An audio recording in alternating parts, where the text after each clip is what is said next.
আসসালামু আলাইকুম, কেমন আছেন সবাই? আশা করি সবাই ভালো আছেন। তো আজকে আপনাদের সাথে মজার একটি রেসিপি শেয়ার করব। আজকে আমি ছোট মাছ রান্না করব।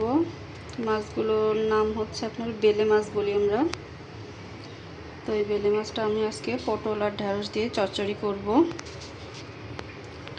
আমি পটল এবং ঢেঁড়স দুটোই কেটে ধুয়ে নিয়েছি এবং আমার মশলাতে যা যা লেগেছে আমি পেঁয়াজ, রসুন এবং জিরে দিয়ে বেটে নিয়েছি। সামান্য রাঁধুনি, আস্ত রাঁধুনি বেটে নিয়েছি সাথে, এবং সাথে নিয়েছি ধনে গুঁড়ো, হলুদ গুঁড়ো এবং লবণ নিয়েছি পরিমাণ মতো।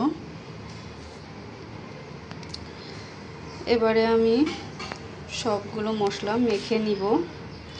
তেলও ছিল কড়াইতেই, আমি পেঁয়াজ ভেজেছিলাম, তো সেই তেলেই আমি রান্না করব, এর বেশি আর তেল নিব না। এবারে আমি মশলাটাকে মেখে নিচ্ছি। আমি কাঁচামরিচ এখানে একসাথে বেটে দিয়েছি, আস্ত দেইনি, গুঁড়ো মরিচ টোটালি দেইনি। মাছ দিয়ে দিব। মাছটাকে একটু মশলার সাথে মেখে নিব।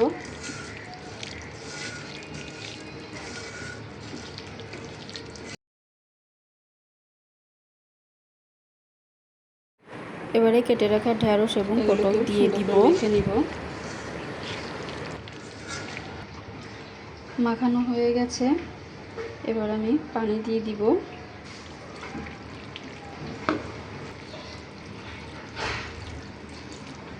বেশি পানি দিব না, অল্প পানি দিব, কারণ পটল খুবই নরম, সিদ্ধ হতে বেশি সময় লাগবে না। আমি এতটুকু দিয়েছি।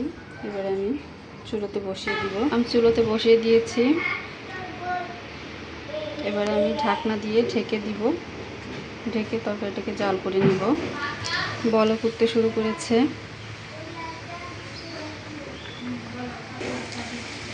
তরকারি হয়ে গেছে। এবারে আমি চুলোর জালটা বন্ধ করে দিব।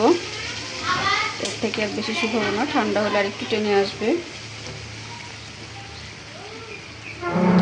ভিডিওটি কেমন লাগলো অবশ্যই কমেন্টে জানাবেন। ভালো থাকবেন সবাই, সুস্থ থাকবেন। আল্লাহ হাফেজ।